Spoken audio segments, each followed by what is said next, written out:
1950 সালে বাংলাদেশের চোর যেমন ছিল। কেউ আছে নাকি আশপাশে? কেউ আছে নাকি? না, আশপাশে কেউ নেই। এইটাই সুযোগ, ঘরের ভিতরে ঢুকবো।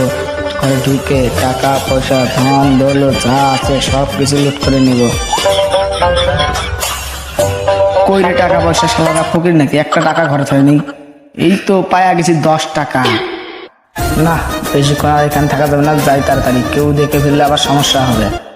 এই তো এইবারে কেটে পড়ি। হাই গো, শান্তি পাই না রে। বদনা কেনা টাকা নেই, বালতি নিয়ে হোসা লাগে। যাই একটু ঘরের ভিতরে যাই। এখন একটু শুই। কি রে, এখানে তো টাকা রাখছিলাম, টাকা কই? হায় হায়, আমার টাকা কই? টাকা আমার কই গেল? হায় হায়, আমার কি ক্ষতি হয়ে গেল রে? হায় হায়, আমার 10 টাকা কই গেল রে? এ ভাই, তোর কি হয়েছে? কান্না করস কেন? আমার ঘরের ভিতরে 10 টাকা ছিল, এখন আর নাই। চল নম্বরের কাছে যাই, 8 টাকা উদ্ধার করে ছাড়বো।